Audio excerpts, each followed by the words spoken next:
crowd, hugging his mom, like having that moment. Like, you know, like it was like such a good, like you had like Eddie going against this monster Brock. And yeah, Goldberg for once had something that I enjoyed seeing. So it was just such a great moment. And I mean, I was like, God, I was like 14 when I saw that. So I was like marking the fuck out. Bob says any match with him. Let's see. Eddie was amazing guy, says Jody Mania. I can't believe we had audio issues. I did such a great intro, and then we had just shitty audio issues after that. What about you, Dave? Yeah, I mean, I always go back to this match, and it's from his WCW days. Eddie Guerrero, Rey Mysterio, Halloween Havoc. I mean, good. I mean that's what another a really quick and underrated match by Eddie that doesn't get talked about enough at all is Eddie and Six Pack or Six Pac in that ladder match for the cruiserweight title. You can go back. To all his like WCW matches he had with like Juventud, Psychosis. Those guys were bringing like at the time like Lucha Libre was, you know, that kind of started there if you think about it. Like that was like back then like what we see now with the Ricochets, Ospreys, like all these flippity doos. So it's definitely a big part of history. Yeah, people give Rey Mysterio so much credit, and it's well deserved. But Eddie's right up there too, of being a pioneer of the style of wrestling we see today. Yeah, and I think a lot of people have. I'll throw out the intro one more time for everybody. One more time. I don't know if you guys want to maybe take a screenshot of that. WWE had it on their Facebook page. That's where I got this photo from. So feel free to jump over there on their Facebook page and take it if you want, and maybe put on your Twitter or whatever have you. But yeah, Eddie Guerrero was a favorite for a lot of wrestlers and fans. So today was a lot. I think it was a very emotional day for a lot of wrestling fans who were big Eddie Guerrero fans.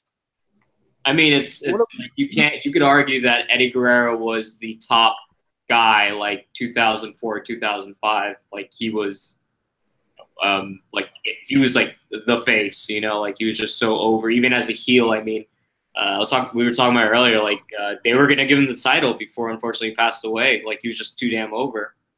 Yeah, I mean, because everyone knew that spot. I mean, not to take anything away from Rey Mysterio because he was great, but everyone knew that spot Rey was in at that moment was supposed to be for Eddie Guerrero. Yeah.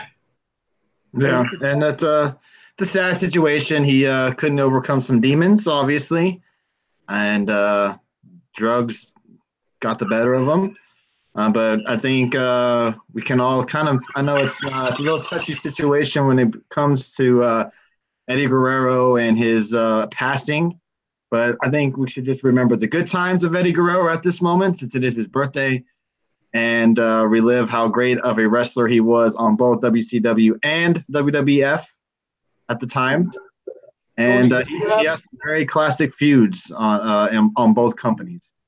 Yes. I was going to ask you, Tony, do you have a favorite match of Eddie Guerrero's that you like? You know, it's hard to say. He had a lot of – it's hard to pick just one. But I did the one thing, I was laughing at it because someone must have posted up a clip. And it was Eddie Guerrero taking on Mr. Kennedy, of all people. Yeah. And he brought the chair in from the outside of the ring, swung it, hit the mat with the chair, threw it to Kennedy, and got the win by disqualification because the referee thought Kennedy hit him with the chair. And the smirk and everything that Eddie Guerrero had, this is a really good moment, funny moment, and it was just those little things that Eddie Guerrero did. That was his last match.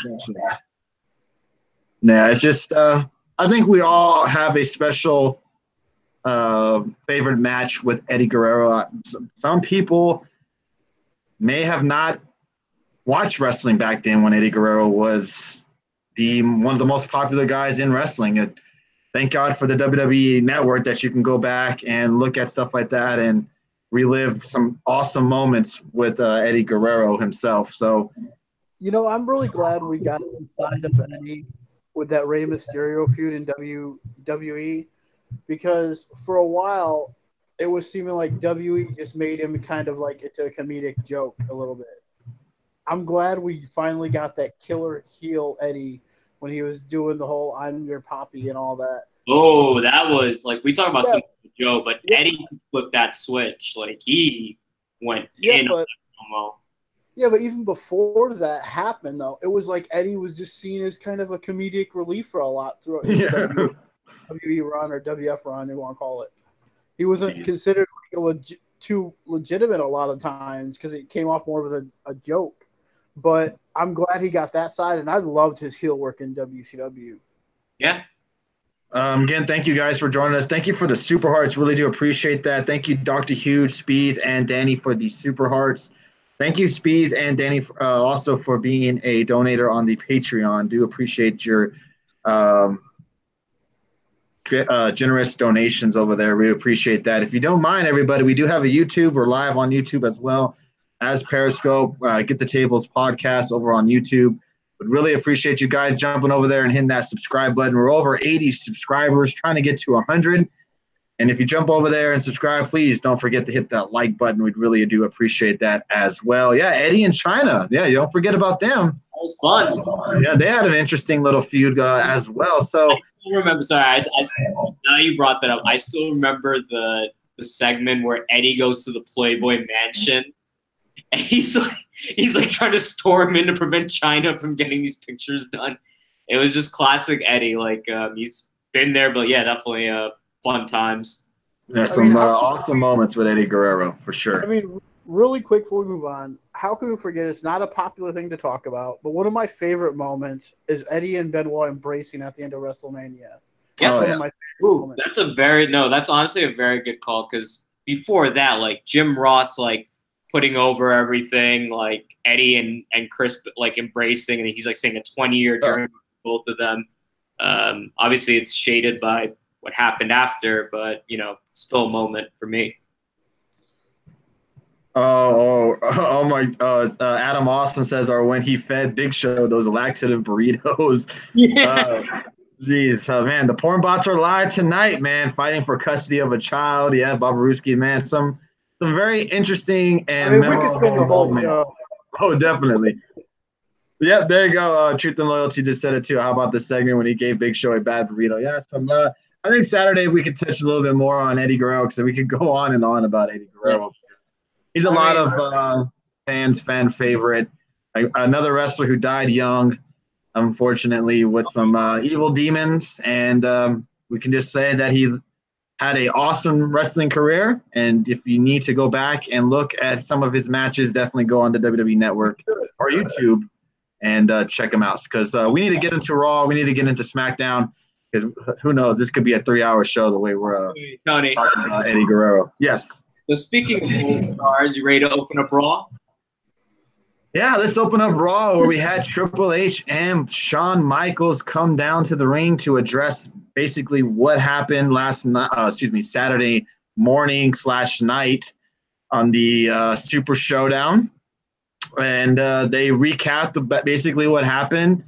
And the word of the night, I would say, was respect. Because Shawn and Triple H were all about that respect last night. Triple H says 25 years is a long time to climb a mountain.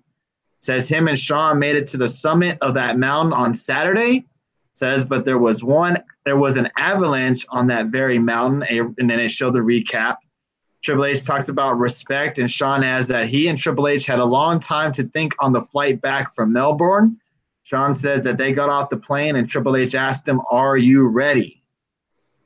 Basically, says that the question is for the Brothers of Destruction and to face them at Crown Jewel. So basically, Triple H and Shawn throw down the challenge at the Brothers of Destruction at Crown Jewel. We kind of knew this was coming. We speculated about this the last couple of weeks, and it's finally coming true. Shawn Michaels is coming out of retirement for a tag match, everybody, at Crown Jewel in Saudi Arabia. I believe it's November 2nd, if I'm not mistaken, on a Friday. I'll give my thoughts last because, I'm the big Triple H guy. So we'll go with you first, Alex. Your thoughts of them actually finally making this official. Triple H guy? What happened to Shawn? Did I say Triple H? Whoa. Cowboy. Excuse me. Excuse me. Excuse me, I apologize. I mean Shawn Michaels fan. Excuse me. I agree on Jody Mania. I do like the new DX shirts. I will not disagree with you on that. Alex, your thoughts of the opening segment of Raw? Well, based on what you just said, get the tables. Let me just say this. When Shawn lost his smile, Tony stuck with him. When Shawn broke his back, Tony stuck with him. When Shawn lost his hair, Tony gave up on him. Oh, no. Man. I can't take this serious, this whole feud. First of all, is it all right if I just give quick thoughts on the Taker Triple H match? Yeah, go for it.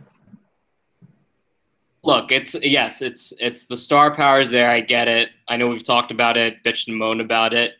There was no need for that match to go over 20 minutes. I mean, I'm putting all bullshit aside. As a Taker fan, that was rough. And I mean, like, there was a lot of smoke and mirrors. Shawn was just like waddling around, was pretty much Triple H's mascot. The way they booked him, the way it looked, Triple H like crushes Taker's throat and then pedigrees him, and then at the end, Taker's like, "Kill me, just kill me," and they hug and like, But so moving on to this, yeah, I mean, so. Oh, first of all, Tony, I really think Shawn needs to stop using "Sexy Boy" as a theme song anymore. Don't get me wrong, Taker's my favorite wrestler is a 53-year-old guy coming out as a zombie, but like, yeah, let's both of these guys. But I don't know. After what I saw, like with Triple H and Taker, like both of them, like it was just Taker looked terrible, but I don't know. After 8 years, I know it's Shawn Michaels. He's probably the best in-ring performer of all time, but it's been 8 years, and I mean, he's 53. Like, are you legitimately excited to see him get back in the ring? Oh, I have mixed emotions, big time. Yeah. I'm excited to see him back in the ring because I'm a big fan of his, but in the back of my mind, I don't want him to look bad because the last time I saw Shawn Michaels in the ring, he put on a fantastic match. Yeah. With The Undertaker, ended up losing, of course, but he put on a really good match. I just don't want him to look silly come Crown Jewel. Okay, I have a question for you. Okay. Will Shawn wrestle with the hat? I think he has to because it's becoming like his new thing. Let's not. The back like, Shawn, you need the hat, damn it. I mean, because Crown Jewel, we didn't even touch on too much of it, but it was like the whole match was about, okay, is his hat going to stay on after he takes this shot? I mean, it kept staying on. And then finally the hat lost. I'm not looking forward to this HBK hate for the next month. I just fucking hope to God that Shawn Michaels super kicks Undertaker and he pins him so I can just enjoy my Friday and come on here on Saturday and just that's probably in on you guys. I mean, hey, that's possibly the ending because I mean, Taker and Shawn's it's gonna happen. Apparently, if this is happening, Taker and Shawn's definitely happening. So they got to build to it. So yeah, and then Shawn could rub it in Taker's face that hey, outside of WrestleMania, I've always had your number. Like blah blah blah. Let's see. Speed says it'd be nice to see at least one guy say, "Fuck it, I ain't coming back." And I think the only guy that's going to be in it, is The Rock. It would be my guess is the only guy that I don't see ever maybe possibly coming back. Maybe. Oh, I think he'll come back. No, Rock. I think Rock. He's got one more in him. Yeah, he's going to do another. Probably against fucking Roman. And I just seen this ain't a Saturday show, but The Rock's going to be in some Netflix movie now. So there you go. Yeah. That was the announcement. I think no days off. Yep, so what do you think of the opening segment, Dave? It was predictable because everyone's kind of seen it coming once we found out Triple H was kicking off Raw. We didn't know Shawn Michaels was going to be there. So, I mean, it was predictable. We figured it was coming. And the whole bringing up respect. Oh, I have no respect for you now, Undertaker. So my retirement's out the window. And one thing I was just like they hijacked WWE Twitter and then made it spray DX. I'm like, why do you care? You own the company pretty much. You could just book the fucking match if you want. It's not about fighting the system. You are the system. I know, it's so stupid now. It's like we're Generation X. Last night was all about respect, everybody. Which Dave and I are showing no respect to this segment.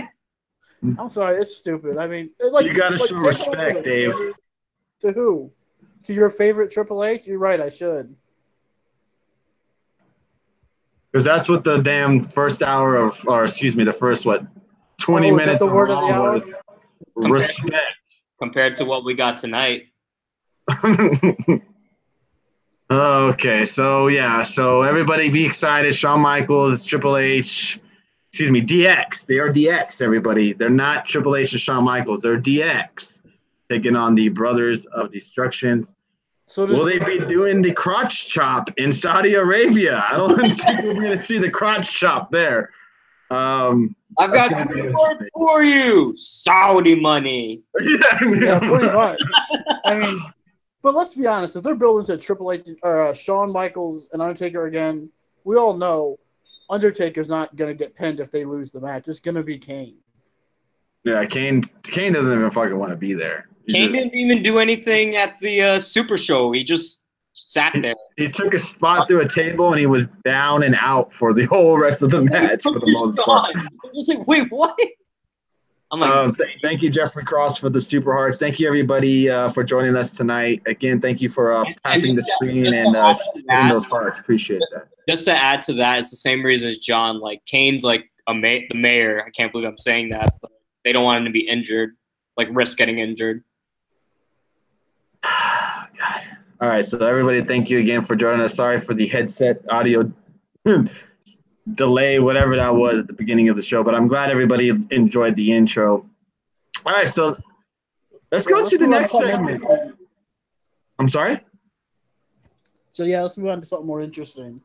So we had Bobby Lashley. I don't give a shit if people don't like him anymore. I miss Road Dogg's intro. Oh, man, Spees, I've said this on this show before, and I don't mean to go on a different tangent. That is probably one of the best theme songs ever, or setups ever, with the "Oh You Didn't Know" stuff. I love that. Loved it. All right, so we have Bobby Lashley taking on Kevin Owens, and this was a little bit different last night. We had Lio Rush at ringside carrying a microphone the whole match, cheering on and being a little bit of a cheerleader for Bobby Lashley. But we were kind of seeing a heel/face turn from both sides, where we saw a double turn where we saw Bobby Lashley kind of turn heel and Kevin Owens kind of turn face. I was kind of wondering why we were getting a pro Kevin Owens crowd, because he was super over when he first came out. Then I remembered, they're in Chicago. That's why he's so over. Bobby Lashley was getting booed for the most part. Lio Rush was playing his part very, very well. And I enjoyed the part where he was on the microphone. And I even tweeted out that this could be a very evil tandem where you have this guy, Lio Rush, on the microphone annoying the shit out of you. And that's basically what he did Monday night. I saw a lot of tweets of people not wanting to hear Lio Rush on the microphone, and I think that means he was playing his part. Dave, what did you think about the match between Lashley and Kevin Owens, and what we saw afterwards, where we saw Lashley attack Kevin Owens and pretty much establishing himself as a heel? What did you think? I loved how Lio Rush was doing it, because, man, he was killing it. I mean, don't boo Bobby Lashley, cheer him. I mean, it was like, wow. I mean, it was like, what's going on here? You know, it was like, okay, they're in Chicago. You're all sitting here thinking, like, okay, they're in Chicago, so maybe he's just playing up the part as the manager a little over the top because of the crowd. But to signify that Bobby Lashley was a heel after he beat Kevin Owens, he went back and wrapped his leg around the ring post a couple times to let everybody know this was an official heel turn. And that was just like, and to set it even further off, they even went back and punked out Finn Balor. So that even set it off even more that he was established as a heel. And man, I loved it. I'm not a big Lio Rush fan, but man, like I tweeted this last night, he can turn Bobby Lashley into a monster heel. And it's like, man, this is gonna. I'm excited for this now with Bobby Lashley's run finally. I mean, he came back the day after WrestleMania to WWE, and it's October. Finally, something interesting on Bobby Lashley. This. They're breaking up just a little bit, Dave. But we got most of that. What about you, Alex? What did you think? Yeah, I'll buy it. I liked it a lot. I have to give WWE props. Like, you know, they waited. I guess they waited for a crowd like Chicago, where you knew KO was definitely going to be cheered, and you know, like I'm sure they know how Bobby's been with the reaction since coming to WrestleMania, like from after WrestleMania. I think Lio Rush, yeah, he was annoying as shit, but that he did the role perfect. He got the crowd. You got heat. I think we've all been saying Bobby Lashley needs to be a heel. I've been telling you guys, I've been waiting for this like walking Armageddon, and if you have Lio Rush like just hyping him up and just him just destroying everyone, I'm all for it. Obviously, I like him talking throughout the match, and you know what you would call it. I hope he doesn't do it for the main event matches, but it's fun. But I think the thing we should talk about also is Kevin Owens turning face. He's never been face in the WWE, and I think this opens up some possibilities. I mean, it's something new. I mean, opens up matchups and everything. Hopefully, he doesn't become a complete like hugging everyone like face, but you know, like he's like more of an anti-hero than a heel. You know. Yeah, I'm wondering how they're going to play him off as a face. Excuse me. I think it'd be more like. Oh, go ahead. No, go ahead. Go finish. I was just gonna say, I think he's gonna be more like. I hate comparing to CM Punk or anyone, but I think he's gonna be more like kind of like that, like a CM Punk, you know, where he's just says he's better than everyone. He goes out there and proves it. And yeah, I don't think Kevin Owens has been a face since him and El Generico were a tag team. No, he powerbombed Sami Zayn on the apron on his first debut night. Yeah, I mean, I don't think he's been a face since back then. So this is going to be interesting how this works out. And man, I hope Lio Rush does continue this. I mean, this reminds me of a guy who got fired who said something stupid, but this reminds me of the Primetime Players. I think that's had Abraham. I think it was Abraham Washington as like their mouthpiece. That's what it kind of reminds me of, and I like it. And Lio Rush getting involved in the matches like he did. I mean, man, it's big. I like it. I hope we put Cruz too. I mean, geez, imagine that. Yeah, Cruz with Lio Rush, I think, would work out a lot as well. He'd definitely be a good mouthpiece for Apollo Crews. So yeah, we got to see what happens with Kevin Owens in the next couple of weeks, since this face turn seems to be happening. Next, we did have Ronda Rousey and the Bellas teaming up again, taking on the Riot Squad. This is basically Raw Super Showdown. Last night we had a bunch of Raw Super Showdown rematches last night on Raw, which we had the 6-women tag match. But the news of the night was the Bellas finally turning on Ronda Rousey. She finally, the Nikki and Brie finally turned her back on Ronda Rousey, attacking her after the match, throwing her into the barricade, into the steel steps. They bring her back into the ring, and they started beating her up again. And then later on in the night, they announced finally that it'll be Nikki Bella taking on Ronda Rousey for the Raw Women's Championship. I saw a lot of positive feedback about the Bellas. And here's my question, and I tweeted it out. And I got one comment that kind of made me think a little bit. And we all, for the most part, at least in this channel, are not big Bella fans. And we weren't very excited for the Bellas to return. But it seems like since they have returned, every time they are on the show, they get a nice little pop. They have not been booed, unless I have been mistaken. Last night in a Chicago crowd, they got a nice little pop, probably the biggest pop out of the 6 women that were in the match. Yeah. I'm not sure what's going on. I'm not sure what's the difference between the live crowd and the Twitter crowd. But excuse me, Alex, what did you think of the heel turn that we finally saw, and then the announcement of the match at Evolution? Here's my take on that. Am I echoing, by the way? No, you're good. Like you said, I agree with what you're saying there. Over.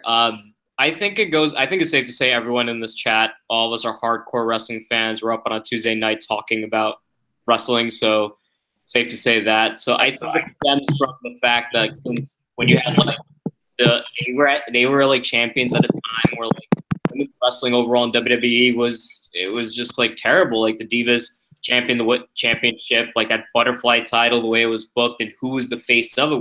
Was Nikki Bella, and like obviously WWE from their side, they still the Bellas are obviously mainstream. They have the total Bellas, like they bring in money for them, of course.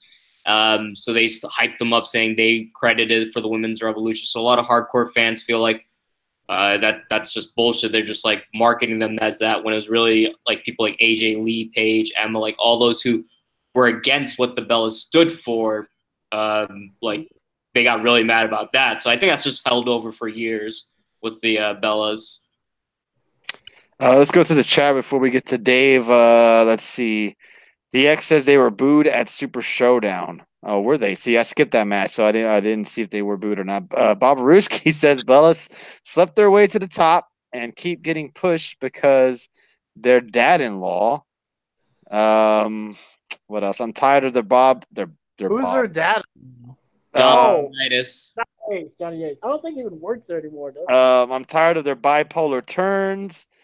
Ronda is probably going to lose via twin magic, says No Effects. That's a bold prediction there, right there. I can see that. So, Dave, what did you think of the real quick, just on the segment itself, I don't like the Bellas, but at least it makes sense now. They're no longer hugging Rousey. Like, they're actually heels. So Rousey actually has a match where she's against a heel. No, this friend bullshit anymore. Now, I put a poll out on Twitter. Who would you rather see face Ronda? Brie Bella or Nikki Bella? A lot of people put the neither option. Of course. But Alex, who would you rather her face? Nikki. As much as like I don't like the Bellas, out of the two since coming back, Nikki's been safer and she's been solid. I mean, I like her spine buster, so out of the two, definitely Nikki. Okay, what about you, Dave? Thoughts on the segment last night, and who would you rather her face out of the Bellas? The segment was kind of blah, boring to me. But you know what? What you were saying about your little tweet last night about why are they getting this pop? I think it's a lot. I know a lot of people don't. A lot of guys don't like talking about it and watching it, but there are people out there who are watching Total Divas, and I think that's helping their popularity because the Bella Twins are popular. It's why we're getting Nikki versus Rousey. It says me. And to say that it's all about the looks isn't necessarily true because it's a lot of women pops too. Like I hear a lot of women cheering for them. And people say Brie or Nikki, oh, she slept way top and she get all this attention. I think the attention honestly came from John Cena, and everyone started paying more attention to Nikki because she was dating John Cena now. And all that stuff going on, and I think that really elevated her popularity too. And before Bellas came out, Cena was pretty high up in management. Just saying. Yeah, I agree too there, but I'm just saying I think a lot of that helped her popularity because they've improved from like two. I will say they've improved. I just don't like them.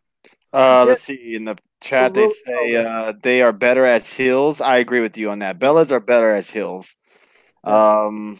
Let's see. No, I was just going to say the segment, the heel turn was, it was seen coming. And one thing I didn't like about it was that Ronda kept making comebacks. It's like, can you just sell and stay down and be hurt and not like come back 50 times? I mean, I know you got to make her look strong, but geez, can't two women take her down and her legitimately be beat up? I mean, and who would I rather see her face? Probably Brie, because I want to see Brie kick her in the face and see Ronda's reaction.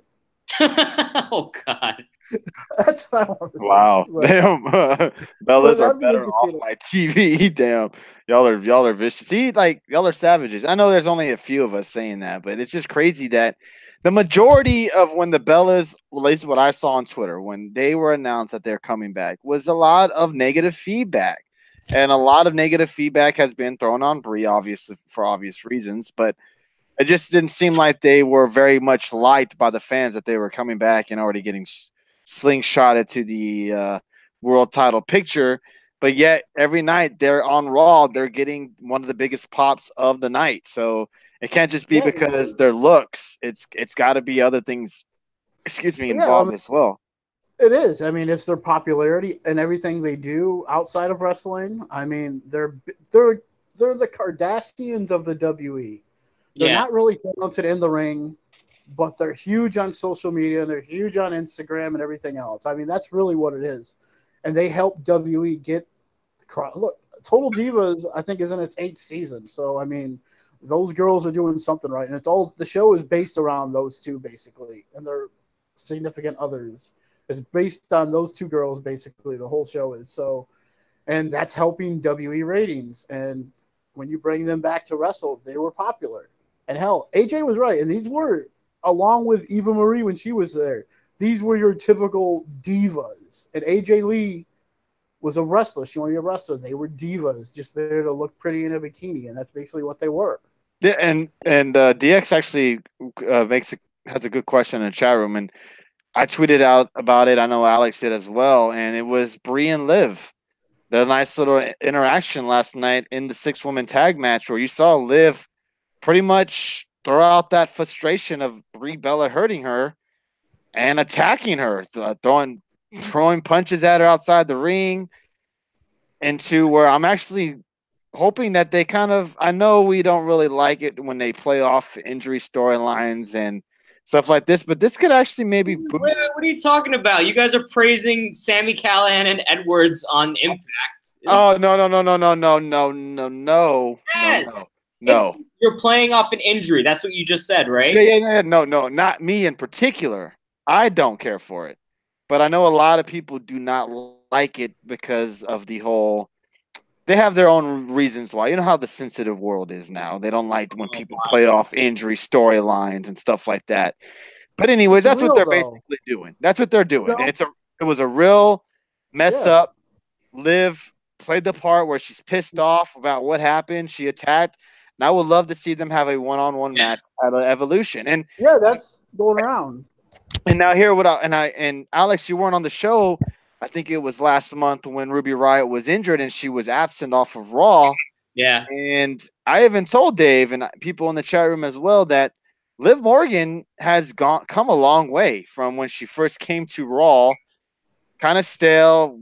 Really wasn't sure if I thought she belonged there, but she does. And she's done a lot of great things since, I would say, last 2 months. Sarah Logan, still not a big fan of her yet. But Liv, she has a lot of potential. I think I love Riot, but I think out of the three, obviously Liv, for obvious reasons, has the most star potential. Not because she's my wifey to be, but also she has a great look. Like, she's green, yes, but you could tell she has like that star, the way she carries herself. And that fire she brought last night, like the crowd was super into it. Mm-hmm. Yeah, and you know what else is funny, though? When you were playing off what Tony said about when Ruby was injured, it seems like Liv stepped out of that shadow and became almost like a star off of her being gone. And she has stepped right in front of both of them and became the standout of that group right now. Yeah. And not only the Brie Bella stuff, but, I mean, just overall. I mean, people love Liv Morgan, and she's getting stuff over with Sasha and Bailey. And yeah, exactly. Pecking around doesn't hurt that she's very attractive as well. So yeah, she's. I wanted to mention that as well because next segment I know we're skipping, which is the Bailey and Finn Balor tag match with Jinder Mahal and Alicia Fox. I don't give a damn about that. I turned off Raw. So before we touch on the next couple of segments, again, thank you again. This is Get the Tables podcast. We're live every Tuesdays, Thursdays, and Saturdays. Forgive us for the audio issues. I figured out what the problem was. I did not know that my microphone had a mute button, and I muted myself. So that was the audio issue. But everything's good now. Appreciate you guys jumping on here with us. Jump over to the YouTube. We have 3 people currently watching us on YouTube right now. So jump over there if you can, subscribe to us, like the video if you don't mind, and try to get us to 100 subscribers. Please hit the button, the hearts on the screen if you don't mind on Periscope. That'll bring more people in here to interact with you guys. And don't forget, if you don't mind, sharing the broadcast on Periscope and on Twitter. We'd really appreciate that very, very much. Don't forget, everybody, you guys who are subscribed to YouTube are going to be in the giveaway at the end of the month. So please, please, please, I beg you guys, subscribe to us on YouTube so you can have a chance to win a giveaway. Danny's pop figurine guys will be delivered out. I'm sending those out this week. So appreciate everybody's support, and y'all are so awesome here. So let's continue on with Raw. Yes, I'm new to this, guys. I'm not very computer savvy at all.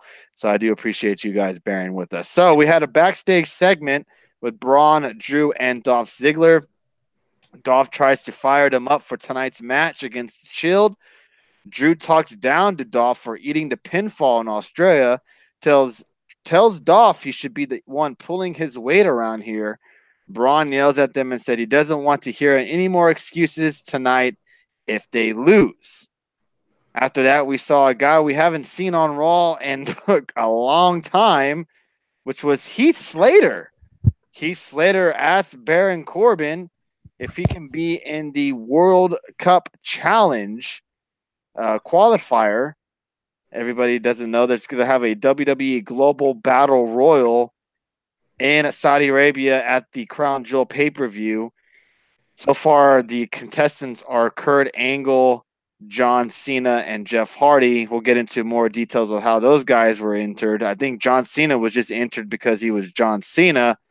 Yep. But we had Baron Corbin. I think this was probably another highlight of Raw last night, which was Baron Corbin taking on a bunch of creative wrestlers in WWE 2K19. I mean, just to name a few, we had the Conquistador.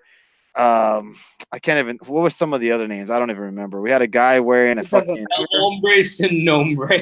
The nameless man. Yeah, this some good stuff, and it was good. Hey, I gotta give credit where credit's due. I know I gave a lot of heat to Baron Corbin when he was named the Constable Corbin, but he's done a really good job, and this was also another way to bring heat on him.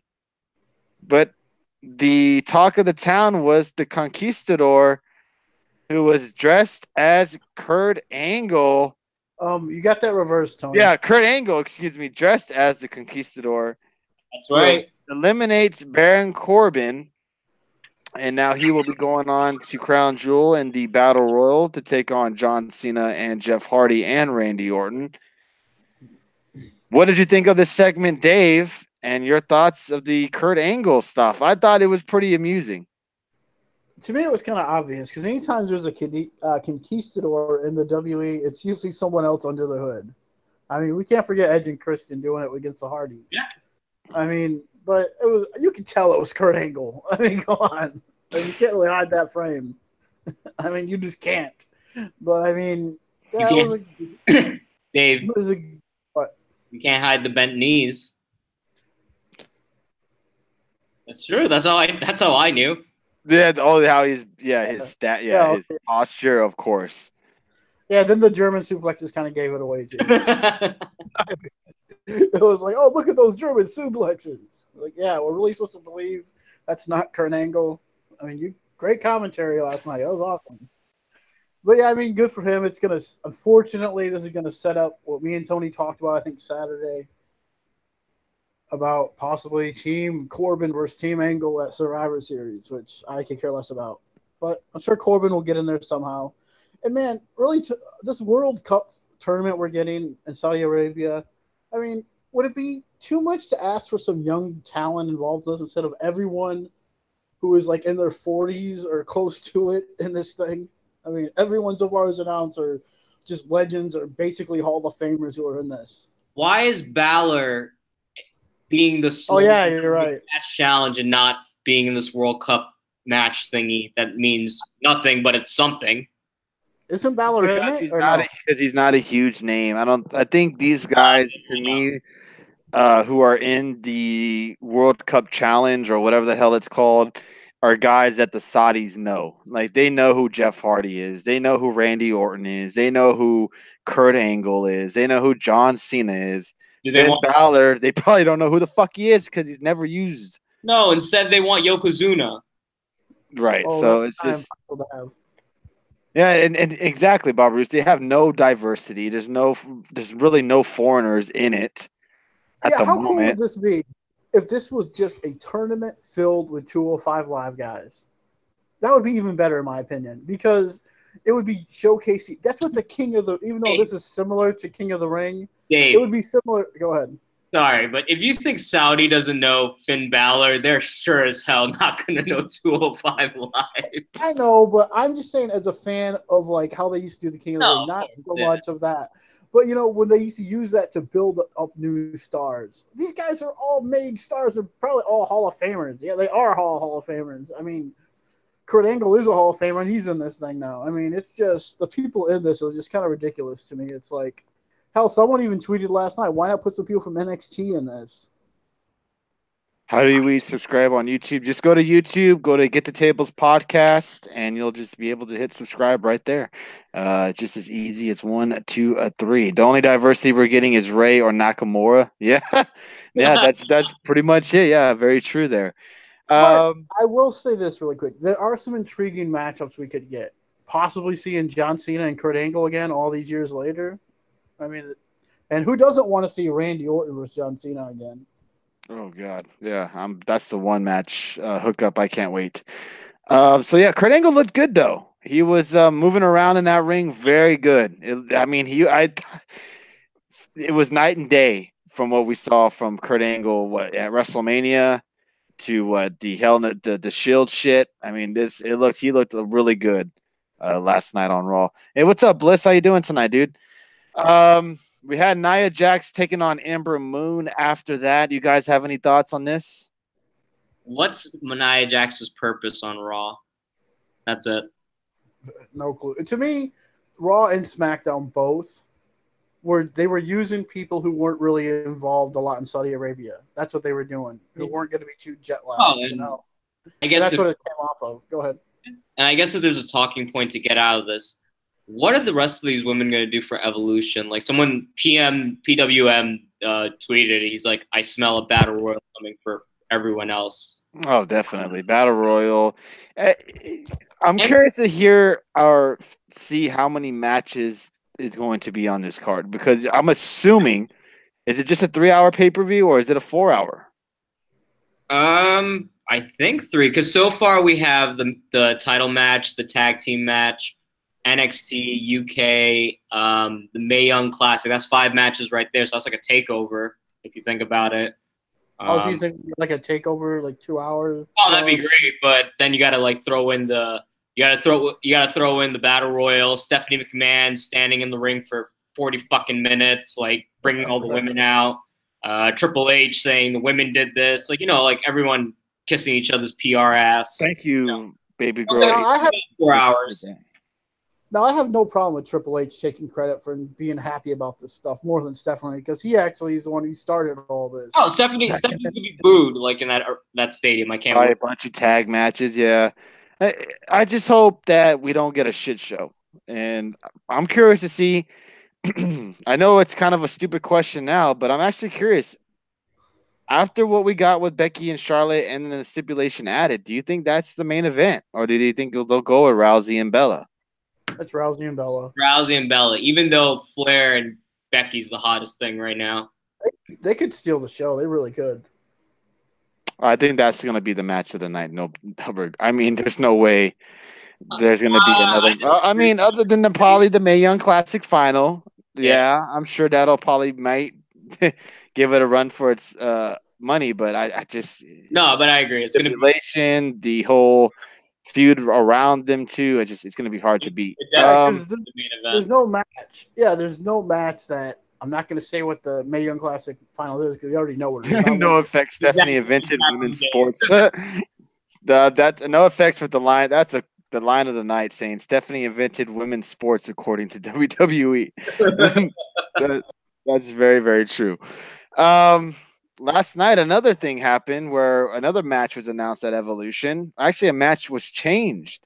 We had Trish Stratus come out, hyping up her match between Alexa Bliss and herself at Evolution. And that's when had Alexa Bliss interrupted Trish Stratus and said that she has been a big fan of Trish and has seen all of her matches and tells Trish that she sucks. She says Trish would have been nothing if Alexa was wrestling back then. Interesting. Trish says that there is a ring on her finger that proves otherwise and invites Alexa to the ring. And that's when we get Mickie James interrupting and saying, Mickie says nothing good has happened with her and Trish in Chicago, meaning the nice little pass Mickie and Trish Stratus has had. Definitely look that up on the WWE Network if you haven't. Trish says that both of them are going to know what a beatdown from a Hall of Famer feels like. Mickie demands that the match at Evolution be a tag match. And then that's when Trish all of a sudden says, oh, you know what? You want to make it a tag match? Well, how convenient. I have my tag team partner with me tonight. And that's when we had Lita announced as Trish Stratus's tag team partner. So at Evolution, everybody, we will have Lita and Trish take on Alexa and Mickie James.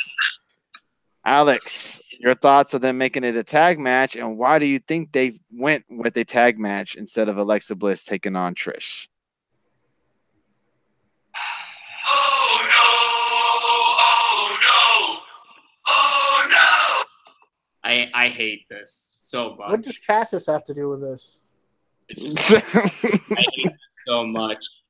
Like, I get why they want to do a tag match. I'm assuming it's because Trish and Lita, as much of star like excitement they bring, like they have also. This is actually an actual match. They're not doing a Rumble stint, you know. So that, like, maybe they want to cover the ring rust. What I don't, and Mickie could be like the worker to kind of help everything meld together. What I don't like is that, and I'm a Bliss fan, like that Bliss gets to on Evolution gets to wrestle with both Lita and Trish, and everyone else is in a battle royal. If you're not facing Rousey or you're not in the Charlotte Becky, you're just either in this. I guess if they do decide to do tag team titles or not, or the battle royal, it's I don't like that. Yeah, my guess is that Alexa is still hurt, and that's why they changed it, says DX. They probably want to put another match in that spot. Think WWE figured out Alexa can't hang with Trish, says Bob Ruski. Jody said Lita looked awesome. Danny says, is Evolution going to be annual? I think it is going to be annual. Bob Ruski said, I think people care more about the history they're making with the show, not the card. Yeah, it's a big PR event. So what about you, Dave? What'd you think? Yeah, I kind of agree with what someone just said about the injury thing. I think it has to do with that too. And people say Trish can't go with Alexa, maybe, or Alexa can't, whatever they said. Maybe it's Trish who they don't know if he still like really go in the ring in a one-on-one match. But I think it also could have to do with Bliss being still injured. And they also announced Mickie James and Lita was supposed to be on the card, so now they switched that and made it a tag match, and which is strange, but I get it why. And Lita, you want to talk about huge pops? She got a huge pop last night. I mean, holy crap! I mean, that's and I do think what I believe it was DX in the chat said that Alexis probably is still hurt, and maybe they don't want to risk her getting hurt in the ring or maybe hurting Trish. And also, we have, like you said, Stratus hasn't wrestled in quite some time. And the only time she did was in a Royal Rumble where she really didn't have to do too much. You're just throwing women over the top rope. So Mickie James will probably be the workhorse, like Alex said, and she'll probably be taking the most of the moves and probably coordinating and you know, being the one that does most of everything in that match. So it's going to be interesting to see how that happens. And Alex, you make a good point as well that you have two legends. I mean, if you want to put Mickie in there as well, three legends in one match instead of having them possibly maybe Alita and whoever else in a match. It would have been nice to see actual dream matches happen at this Evolution card, because I think when the Evolution card was announced, I think all that ran through our mind was possible dream matches that we would see at this card. Well, just a heads up, I just looked it up. Apparently, the injury is the rumor killer. Everyone's favorite. Meltzer's saying apparently the tag match was always planned. It's just they wanted to keep it a singles to try and boost tickets. But apparently, since Rousey and Nikki already happening, they just said fuck it, back to a tag match. Oh, everybody's favorite Dave Meltzer. Thank you for what you. I mean, I hope that's true because I hate to see anyone else be injured. We already don't know what the hell's going on with Sasha Banks. I mean, they haven't said anything about her injury, and then does anybody in the chat room by any chance know what is up with Sasha Banks? Have they read anything, heard anything? Because that's the one thing that we haven't heard since she was taken out of the mixed match challenge, and they haven't announced what exactly her injury is, if there is even an injury. So yeah, because you and Alex, go ahead. No, I was just saying they haven't even said anything. She actually just got pulled from an MTV show appearance, apparently. Oh, well, I mean, she was just on MTV. What was it? Wild. Wild. Yeah. I wonder if maybe some disagreements right now with the management is to be blamed. Who knows? I think Alex and them in our private chat. I mean, that could be the case right there because she's not doing anything physical at all. She's not even coming to the ring at all. So, I mean, if that's true, that would make a lot of sense, too. Why they didn't mention anything about it. All right, so let's move on. We have two more things to talk about on Raw, and then we can move on to SmackDown Live. We had the Ascension finally take on Bobby Roode and Chad Gable in a tag match. Bobby Roode and Chad Gable get the win, but I think the talk was a little bit what happened after the match where I guess Chad kind of took the win from Bobby. Bobby didn't look too happy about that, but afterwards we had AOP come out and take out the Ascension and Roode and Gable. Your thoughts on this, Alex, if you have any?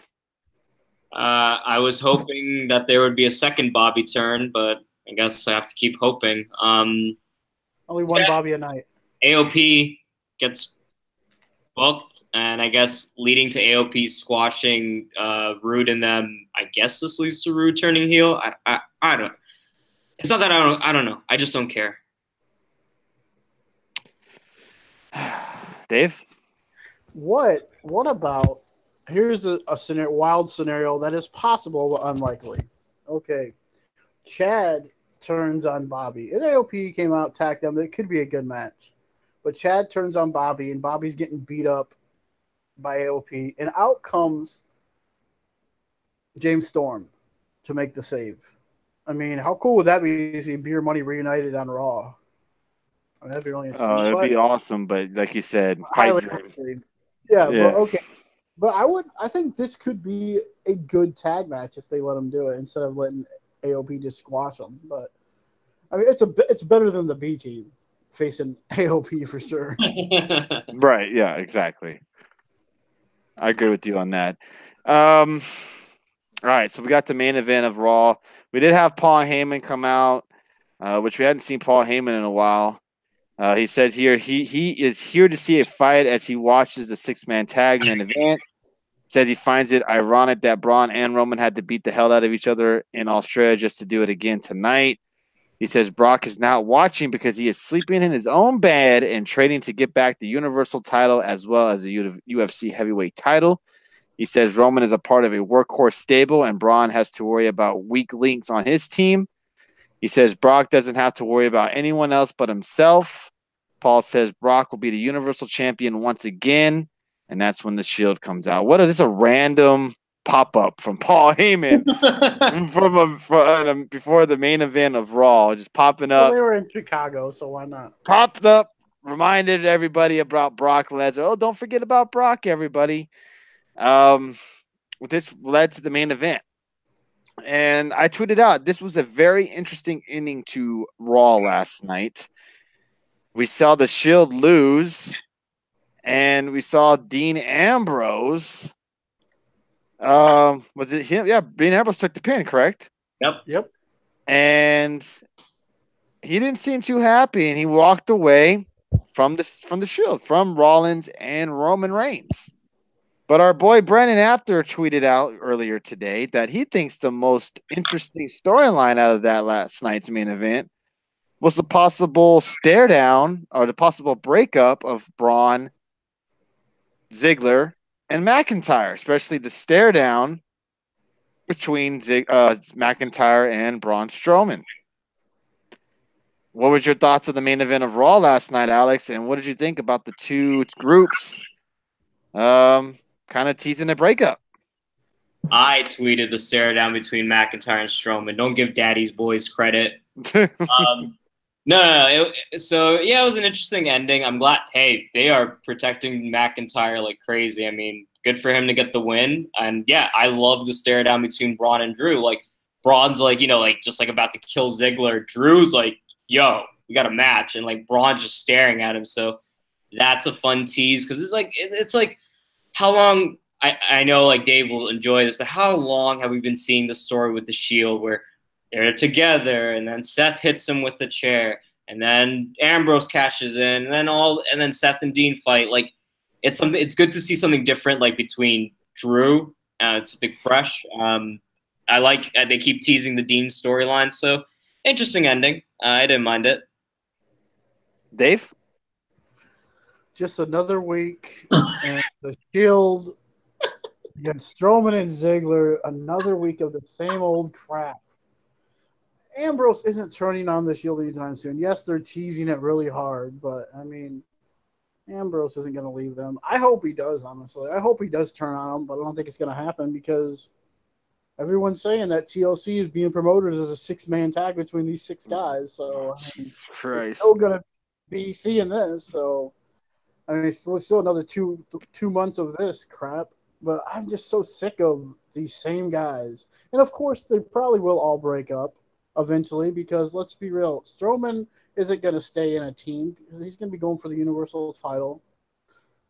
And then I don't think Roman's going to stick with this team for too much longer because he's going to be doing his own thing.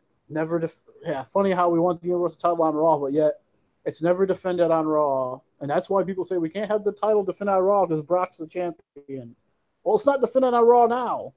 So I don't really get the point of even having the title there. What, just so you can see it, so that makes it better? Or we can see the title, but it doesn't have to be defended on Raw, but we can still see it, so that's better. It does nothing for Raw. What's different if the title wasn't involved? Even say Roman wasn't the champion right now. What difference would that have made in the main event? Nothing. Yep. All right, fair enough. What's your thoughts on that?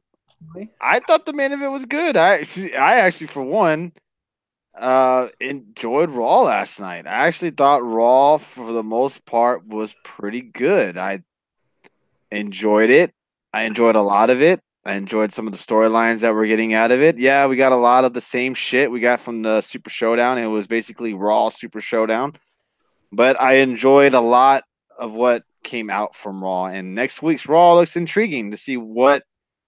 I know a lot of us are saying that Dean Ambrose isn't going to turn or whatever have you, but we don't 100% know that yet.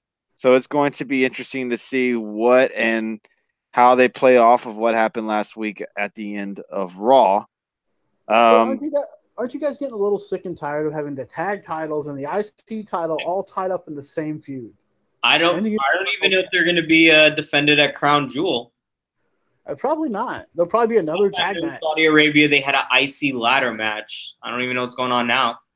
There'll probably be a tag title match with Ambrose and Rollins versus McIntyre and Ziggler. I mean, that's probably what it'll be for the tag titles again. So I mean, it's gonna be the same stuff over and over.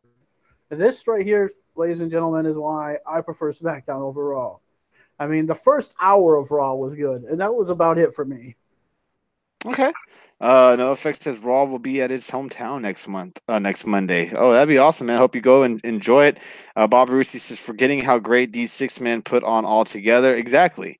We may be tired of these 6-man tag matches, but when they happen, they're pretty damn entertaining.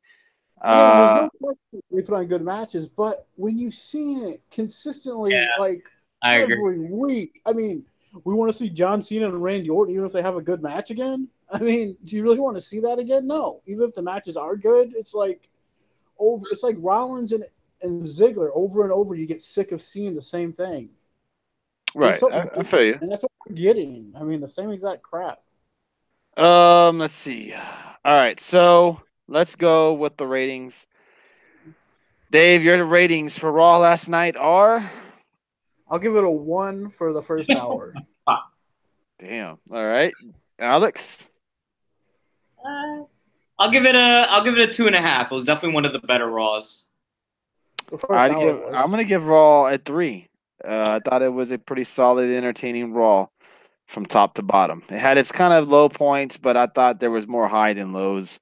Especially what we've been getting from Raw the last couple of weeks. I really thought Raw was a pretty entertaining show last night.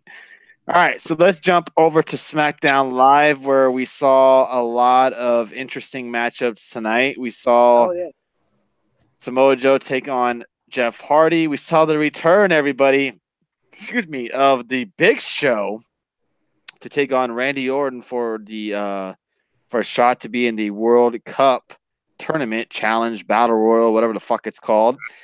DX says best Raw of 2018. There you go.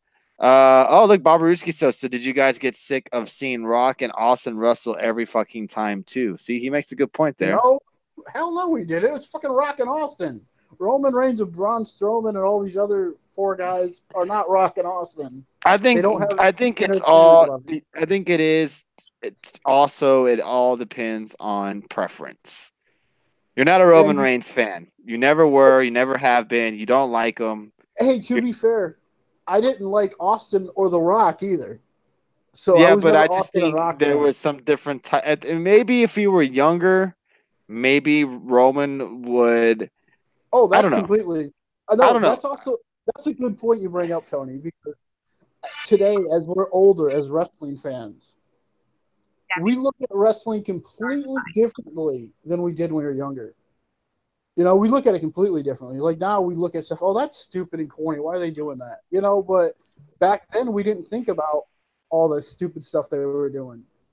Yeah, and I think if we were older at the time, I think Rock and Austin would be a little bit repetitive, and it was. But I think it was the entertainment factor, and it was a little bit more edgier. It was a lot more edgier back then.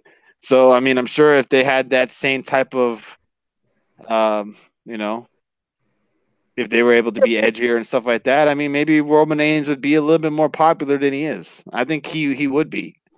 And plus, the writing and the booking was a hell of a lot better back then than it is today.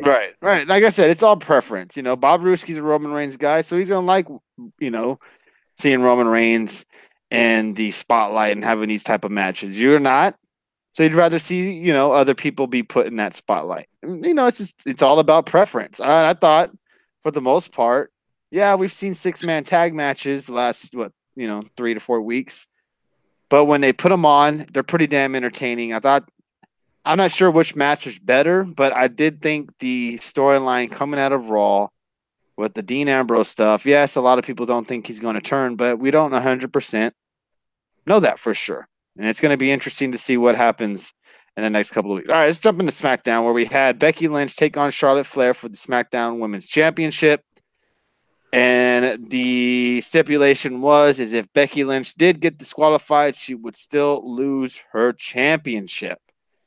And I tweeted this out on the Twitter account that, we saw this match 3 days ago, but damn, this was a solid, very good opening match.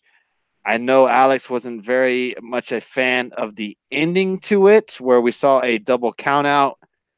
And we did eventually see Charlotte do a spear to Becky Lynch through the LED wall, kind of throwing you throwback of when Rhino did it to Jericho. Kind of crazy how the timing of that, since next week is the 1,000th episode.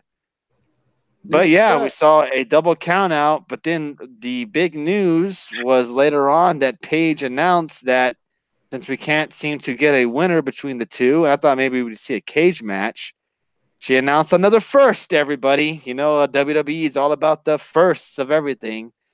And at Evolution, at the first ever all-women's pay-per-view, even though we already saw a last women's standing match technically in NXT. Yeah, I was going to say, it's not the first This is the first ever, Dave, WWE last women's standing match between Becky Lynch and Charlotte. I got a really quick question about that. Is NXT part of WWE? I would assume so, but apparently they don't see it that way. So this will be their first ever last woman standing match between Becky and Charlotte. We'll go with you first, Alex. I know you didn't particularly like the ending of the match where we saw the double count out, but what are your thoughts of the announcement made by Paige and the whole spear through the LED wall? Yeah, you guys know how I am. Like, a finish really kind of makes it. Like, I have a whole thing with, like, on Raw and SmackDown, yes, they give us lengthy matches. Part of it's to fill up time, and it's great. But then you invest so much into the match. It was a damn good match. I enjoyed every bit of it. Just for it to kind of just been teased away, and I know why they're doing it. I mean, we're getting this last woman standing match, so good. I'm looking forward to it. I think they have the best feud going on right now, the hottest feud in WWE right now. So you got to make it like brutal. You got to make it's personal, so there's actual heat behind this. So I like it. The spot was fine. I like the little bit of blood, I guess, but yeah, I'm still excited because, like I said, I think it's the hottest feud right now. It was a WWE finish, Bob Ruski, and like I said, they're doing a really good job with these two women. And I think if you did a poll out on the WWE website of who you would prefer to main event Evolution between the two SmackDown and Raw women title matches, I could be wrong because I was wrong about the Bellas and their return. But I would think that Charlotte and Becky would be the match that everybody would prefer be the main event of Evolution. But I could be wrong. Dave, what about you? Okay, this match alone gives my rating to SmackDown a 5. Just this match alone. So SmackDown's already beating Raw to me. But man, this match is freaking awesome. To kick off, when's the last time SmackDown kicked off with two people in the ring ready to wrestle? And for a championship match. Now, I mean, it was just like no talking, no stupid, boring segment to kick off SmackDown. It just went straight to the match and just kicked off wrestling. Just wrestled for 25 minutes, or probably close to 30 minutes with everything included. But man, this match is unbelievable. I mean, there was like 3 commercial breaks, I think, during this match because of it, how long it went.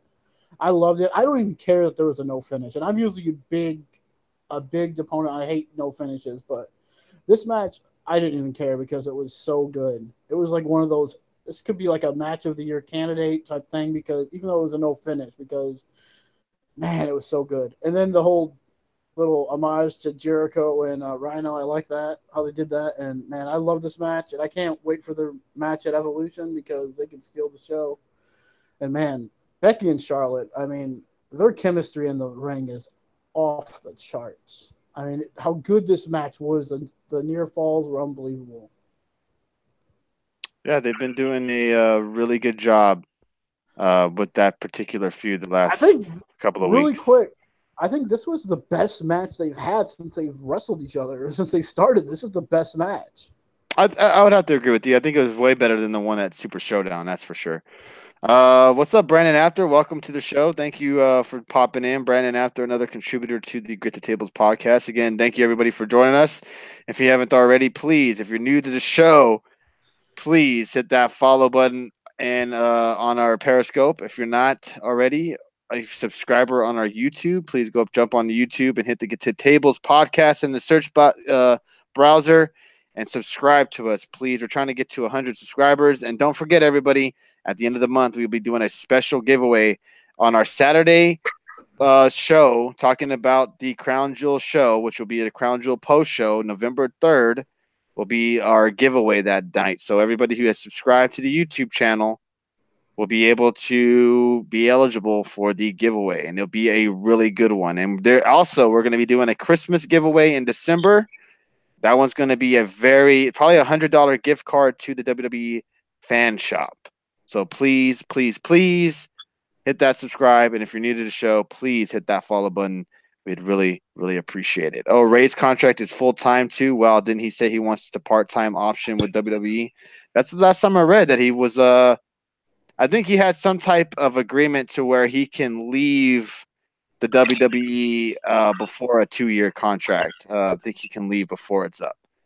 Oh, Brandon Atherton, he's going to be the Conquistador for Halloween. That's a great That's a great Halloween costume right there. I'm still trying to figure out what I'm going to be for Halloween. Last year, I dressed up on Halloween on the show.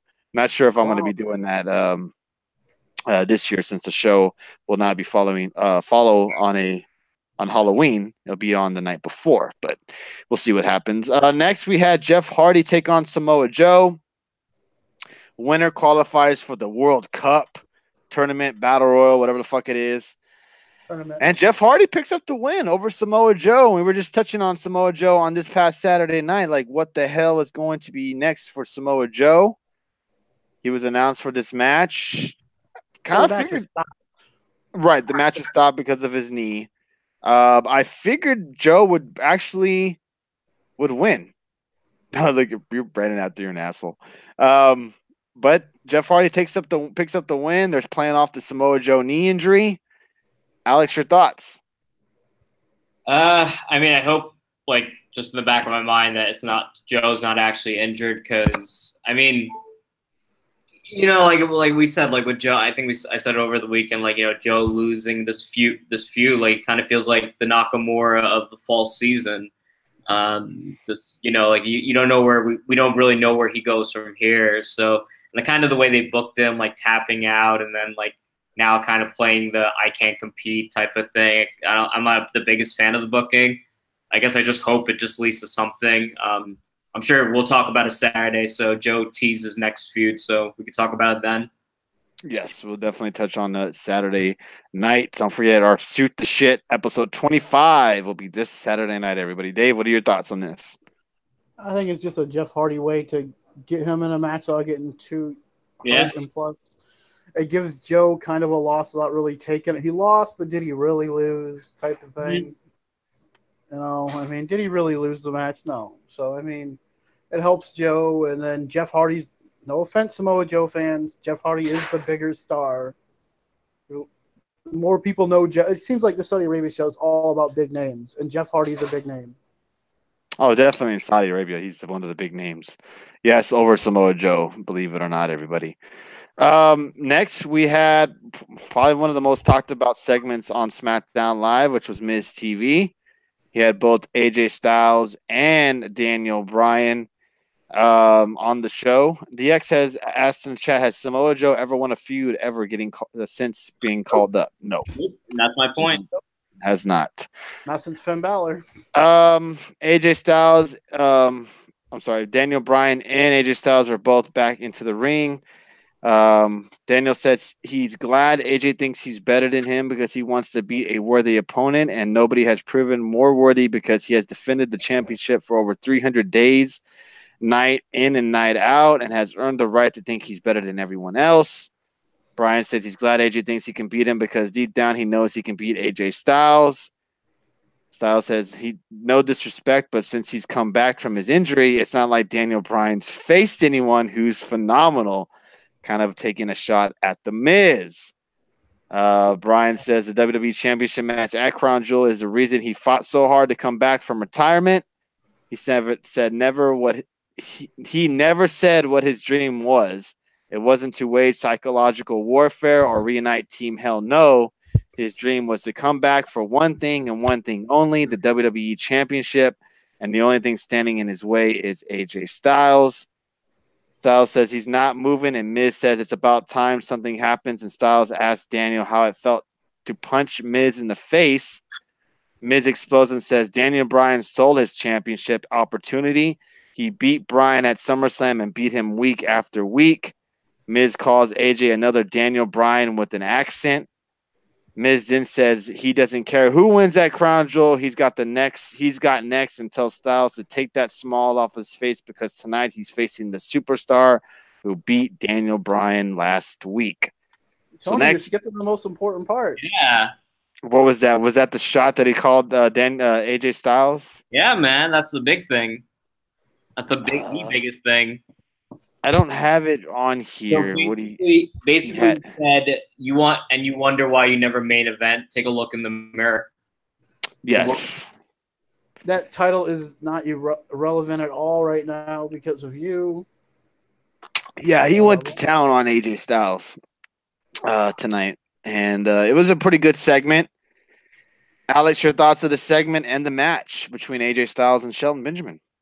I loved it. I mean, Miz said what I've been saying for a while about AJ. Yeah, like years from now, we'll look back and say AJ had one of the longest reigns. But if you break down his reign, I mean, yeah, he beat Jinder. Then he had that feud, which, got a lot of mixed reviews with Nakamura. This Joe one, the overall conclusion I wasn't the biggest fan of. But yeah, I mean, he hasn't main evented since Fastlane. I mean, the way you see it is like, it's kind of like, oof, too real, Miz. I love when he fired up like at Bryan as well. I think it was just awesome. It was a fine match with AJ and Shelton, but obviously the big thing is like, yeah, we have AJ and Bryan, but Miz is not going to stay quiet. I can see them turning this into a triple threat just because. Yeah. What about you, Dave? Yeah, I thought it was a fun little segment. I mean, it was better when Daniel Bryan went and took the promo to like how he does now. It seems like when Daniel Bryan gets in there with somebody, who has like doesn't have the same. I'm not saying AJ doesn't have the same passion, but Daniel Bryan brings another fire when he gets into his promos like that. Yeah. So I love that part. I mean, I think he just killed AJ Styles on the mic right there. I mean, AJ didn't really have anything to come back to. But, I mean, I'm kind of torn between this match because I really like both guys. I'm probably going to be pulling for Daniel Bryan, even though it'll only be a few days after that, and AJ will have the year record. So I'm pretty sure AJ is going to take that record anyway. But I still will be pulling for Daniel Bryan. Looking forward to this match. And the match with him and Shelton was pretty good. I mean, yeah. I wasn't bored with SmackDown tonight, so it was really good. I enjoyed this all. And the AJ thing, I mean, if Miz was champion right now, would he be main eventing pay-per-views over Roman Reigns? No. More than likely not. Next, we did have the Aiding English segment kind of playing off what happened last week. Basically led to nothing. It was more about Aiding English trying to hit on Lana. You guys, anything out of that? No. Dave? Nothing really came out of it. I mean, it's just going to continue their little feud, I guess. But good for English still on TV. I thought they were going to pull in. Honestly, when they did this whole you were just hacked, I thought we were going to say we're going to bring up some Russian stuff. Honestly, that's what I thought they were going. I think based on how they just killed this video thing storyline, I think Aiden's time is probably timed. Yeah, rest in peace, Milwaukee Gate, says Adam Awesome. And there's a porn bot that will be gone. All right, so let's go to the main event of SmackDown Live, where it turned back the time, where it was Big Show taking on Randy Orton in a qualifying match for the World Cup. Randy Orton gets the win. I know y'all probably going to have quick thoughts on this because I have an interesting question about next week. So, Dave, your quick thoughts on Randy Orton and the Big Show. When did Big Show become to SmackDown? I'm confused on that. I mean, when did he join SmackDown? That threw me off. Like, why are we? Is this like 2000 was he in Big Show and Randy Orton? Jeez. But yeah, I mean, good for Orton, another big name to be in the show. Which it wouldn't have surprised me if Big Show won because he would be another big name. Okay, Alex. Well, yeah, I agree with Dave. Nothing really to say about the match. I mean, last time they went to Saudi Arabia, Randy got one of the biggest pops, so it makes sense for him to be in this World Cup. Big slow. All right, now here's the interesting question for everybody. Evolution on SmackDown Live 1000 next week. Who else is going to be there, everybody? The Undertaker. Right. Is it possible that we see Evolution take out Taker? Ooh, that would be pretty cool. I mean, I would not be surprised if we see Taker and Triple H face off at some point in that show. I mean, because why not? I mean, they're both going to be there. And that's not all. We got huge news. A dream match is going to be happening next week, too. Yeah, I had not announced it or said it yet, but it is on our screen right now, which is Rey Mysterio will be at SmackDown Live 1000 next week, and he'll be taking on Shinsuke Nakamura. No, not for the U.S. World title yet, but he will be facing him in a World Cup tournament qualifying match. So next week we will get Rey Mysterio and Shinsuke one-on-one Alex, your quick thoughts on this? Well, for all the New Japan fans sad that Ray left, here's a little something. I'm definitely looking forward to it. It's always been a dream match when we found out Ray was coming back to the WWE. I hope they give it time. Excited for it. I'll tell you a dream match I want to see. Yeah, I am too. I'm definitely excited for this match. But another match I've always wanted to see, even though they're both older now, but Rey Mysterio and AJ Styles. Oh, for sure. Yeah, and it's definitely a big chance that it could happen, especially since it looks like Ray will be moving to SmackDown Live. So, yeah, SmackDown Live 1000 will be next week. It's going to be huge next couple of days for us at Get the Tables podcast. So, hope you are following us there because we will be back again with you guys on Thursday night for our big Impact and NXT Mae Young and 205 Live post show. But don't forget, everybody, Saturday night is our Shoot the Shit episode 25. We'll be doing our predictions for Bound for Glory, giving you guys other wrestling news and notes that are going around town. And then Sunday night, everybody, we will be live, Dave and I, for the post show of Bound for Glory. So hope you guys. Oh, you're going to be able to go. I'm sure I figured you had to work. Well, Alex will be joining us as well. I'm down for Glory Sunday night, right? Yes. Yeah, I'm down. All right, so Alex will be joining us Sunday night as well for Bound for Glory. So I hope you guys who are Impact fans hit that follow button and join us for the ride that we will be taking to Bound for Glory. Dave, your ratings for SmackDown Live tonight? I already gave it. I say a 5. Okay, Alex. I'm gonna go with the 3.5. Very enjoyable. What's up, Drew Gotti? Welcome to the show, dude. I'll give SmackDown Live a solid 3. I think both Raw and SmackDown, I thought both shows were good Monday and Tuesday. Usually Raw has been kind of a letdown the last couple of weeks, and I enjoyed it for the most part. Same thing with SmackDown Live. Is there anything else you guys want to touch on before we're live again on Thursday night? Alex, will you be joining us on Thursday? Most likely not. So shoot the shit for sure. Okay, so shoot the shit. Alex will be joining us. Dave, it'll be Dave and I Thursday night. We'll get you guys ready for Bound for Glory. Touching on Impact on Pop, their go home show. Touch on NXT 205 Live and the Mae Young Classic as well. Honestly, forgot it's Bound for Glory go home week. They honestly haven't built a lot of that pay-per-view up good. Yes. Babaruski, we touched on that last week as well, that they didn't really do a good job hyping up Bound for Glory at all. And I don't think any really of the matches, for the most part, and I could be wrong on that, other than probably the LAX and OG's match, it's really a Bound for Glory worthy match. These are kind of just bleh matches for the most part. When SmackDown gets that third hour next year, it'll be so much better, says Drew Gotti. Look at him. Already saying that he's thinking SmackDown's going to get a third hour. So, and we'll see. I mean, seriously, how can they do 3 hours when the local news comes on at 10? Are they going to start at 7? We'll have to see and find out. We got 1 year till it happens. So get your clocks ready, everybody. So don't forget, everybody, hit that follow button if you're new to the show. We're live every week, so we'd appreciate you guys hitting that follow button and joining on the fun with us every week. We have a very interactive chat room, as you can see. And if you haven't, follow us on Twitter. Our Twitter handle is right here. Our Twitter handles are on there as well on the screen. And when we end the night with the Eddie Guerrero screenshot, not going to be playing Viva La Raza. We're going to have a different song to end tonight. Our Twitter handles as well. So please, if you haven't, yes, Bound for Glory is their WrestleMania, right, Dave? Or is it Slammiversary? I guess it depends on what you think. But they always play it up as Bound for Glory usually. I mean, their biggest show of the year, but it doesn't really feel like it at all. This Bound for Glory, not at all. And everyone tune in tomorrow. I mean, the best 3 hours of wrestling you're going to get from this week. I mean, you're going to have – I don't know what's on 205 Live. I look forward to that. But Pete Dunne, triple threat tomorrow night on American NXT. title. Mae Young Classic round 2. There's some good matches on that tomorrow on Mae Young Classic. Oh, yeah, definitely. Yeah, so if you're not wrestling out yet and you want to see some more wrestling, definitely check out the Wednesday block on NXT where you have 205 Live at 7 Eastern. Right after that, NXT, and then 2 the icing on the cake to end your night, basically, is the Mae Young Classic. So definitely check that out if you have 3 hours to spare.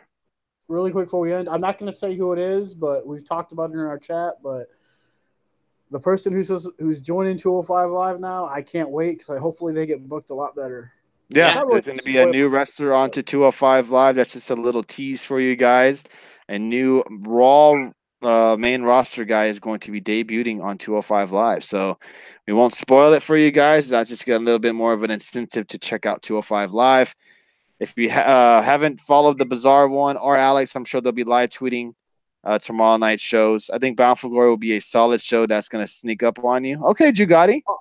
I can imagine it will. There could be some sneaky matches, probably, I guess. And some sneaky appearances. And yeah, sneaky appearances. I mean, some debuts. And remember, Rich Swann has a tag team partner that he has of his choosing. So we could see a debut or a surprise right there. So it's going to be very interesting to see what happens. So hope you guys join us on Thursday night to talk Impact and NXT 205 Live in the Mae Young.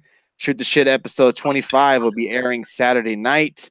All three of us will be here with you guys. And then to cap it off your Sunday, Bound for Glory, everybody, to talk with Dave and Alex and I and give your thoughts on what you thought of Bound for Glory if you order it. So thank you, everybody, for joining us tonight.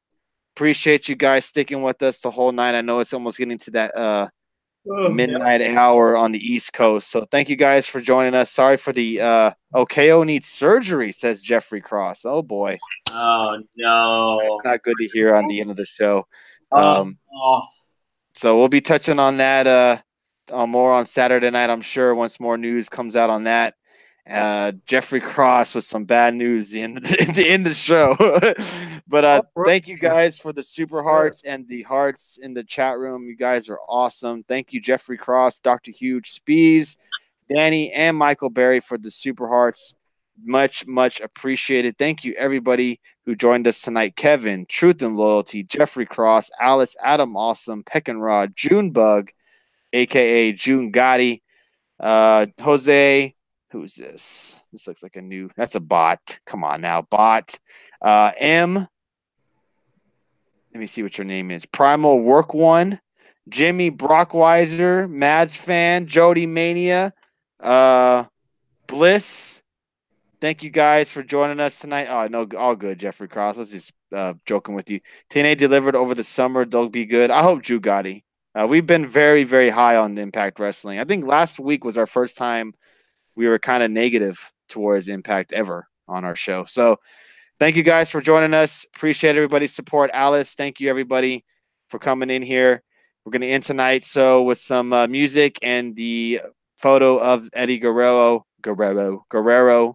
Rest in peace, Eddie. Happy birthday, dude. Hope you're having a good one upstairs. And we will see you guys Thursday. Have a great hump day. Have a safe Wednesday because we want to see you on Thursday night, everybody. Thanks for joining us. Alex, Bizarre One, any last thoughts? Nope. Nah, man. It's a fun week ahead of us. See you guys later. All right. See you guys. Y'all have a great night.